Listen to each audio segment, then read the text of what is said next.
Hi, this is Lisa Rangel with Chameleon Resumes, the premier executive resume writing company, and thank you so much for joining me today. So today we're going to talk about 4 areas of shame that are affecting your job interview. Now, shame is something I think many of us carry sometimes going into an interview, and it's hard. It's just hard. And I'm going to cover 4 areas that I see happen quite often in individuals that, based on what happened to them, and now they need to look for a new job, they have this really heavy burden of shame that they're going into an interview with. And I just want to talk about it, and I just want to also give comfort. It's honestly why I changed out of my fancy shirt and I put on a sweatshirt, because I just feel like it needs, my favorite sweatshirt, by the way, Asbury Park. It's handling shame in order to process it and then deal with it positively on an interview is something that needs a hug, right? It needs the hug of a sweatshirt that's your favorite. So that's kind of like what I'm doing here today. So one of the first reasons people find themselves looking for a job, and this is sort of an all-encompassing reason, is job loss, and whether it's because you got fired or whether it's because you were laid off, and that layoff can be categorized so many different ways. You were the only one laid off, you were part of a mass layoff, maybe the company closed or drastically reduced staff. It could be for cause, it can be, not for cause. You could quit, right? I mean, there's so many reasons behind job loss. And then, I find that individuals, when they're going to interview for the next job, handling that reason for leaving of, why'd you leave your last job? Even though it really shouldn't matter. Even though it really shouldn't matter, people are curious, right? We're not robots. We're humans interviewing other humans. And people want to know what happened, right? And sometimes it's a good thing to share what happened, because frankly, if the next employer you're going to emulates the same things that either made you leave or made you get fired in the last job, you don't want to repeat it, right? So it's not the worst thing sometimes to talk about it, but the key is to talk about it diplomatically. And that's, to me, the overarching theme of all the other reasons I'm going to talk about today, which we'll get to in a minute. But when you're dealing with job loss as your reason for leaving, and you're carrying this burden with you, going on the interview, knowing they're going to ask that question of, what'd you like over there? Why'd you leave, right? And you're just like dreading the question. I'm telling you, embrace the question. Prepare for that question. Expect that question. And you will feel better for it, and as a general strategy, you have to know that you're not the only person to lose a job. I've lost a job. People have lost jobs. Many people, now that we've gone through the pandemic, have lost jobs. Before the pandemic, people have lost jobs. Those that diplomatically and vulnerably handle the reason best typically get, the most positive reaction from an employer interviewing them. So, having the shame shouldn't lie.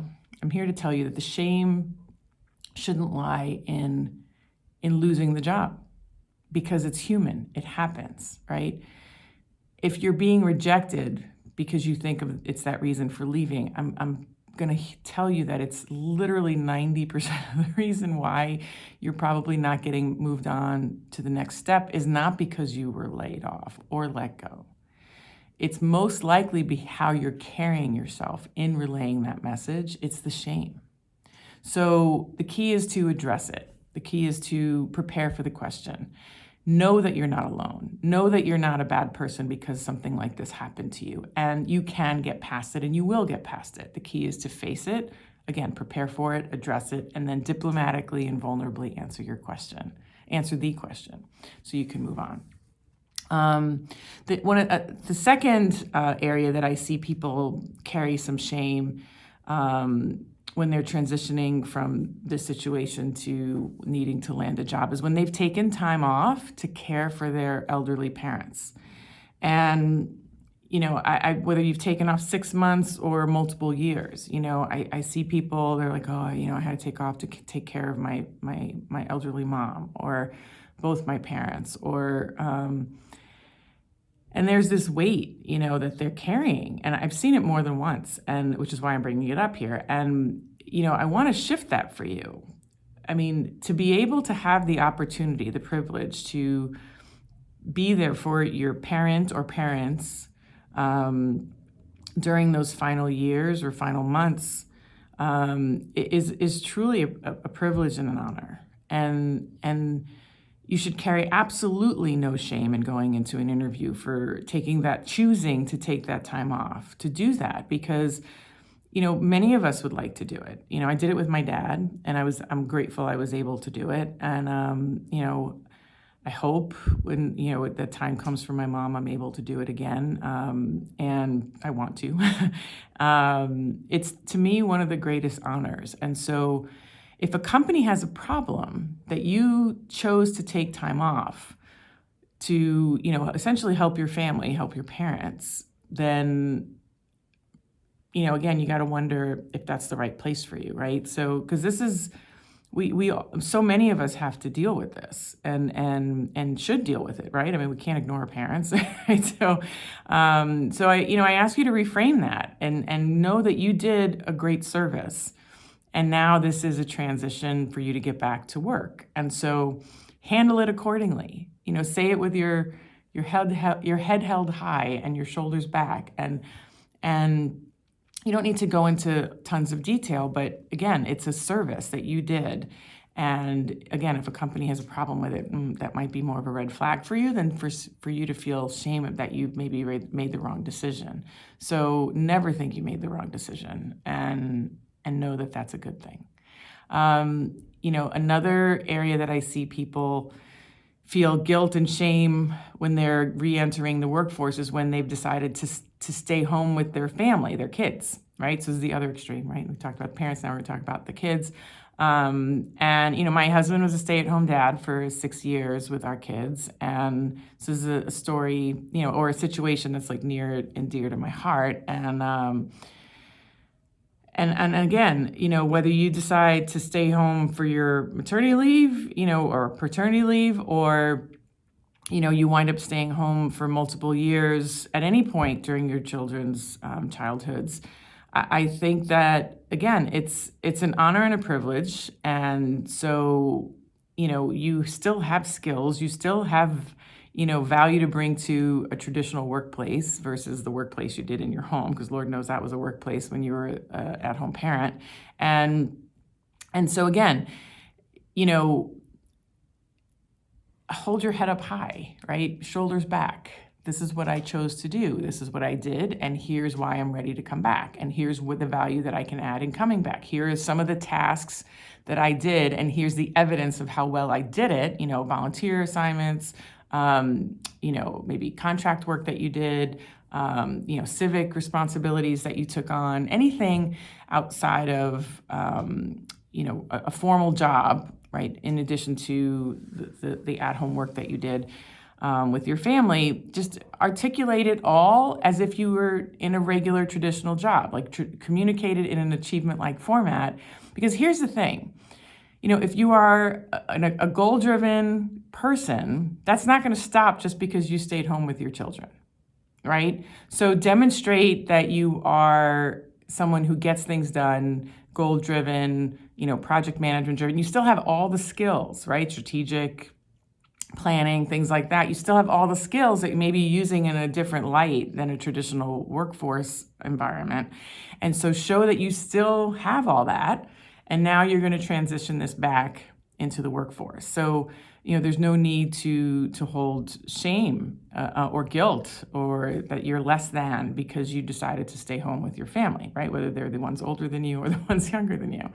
And then the fourth area that I see people carry some shame and guilt into an interview if they're making a transition from time off is taking care of themselves, right? And sometimes this is proactive, like you choose to take time off to take care of yourself, and then sometimes it's reactive, right? God forbid you're, found out that you have a health issue or you're in an accident and that's a long-term recovery period, whatever the case may be, right? You may have no choice but to choose time for yourself to recover and get better, and then there's times where you can have, again, the privilege to take that time off for yourself. So, but again, when you're coming back to the workforce after that extended period, there's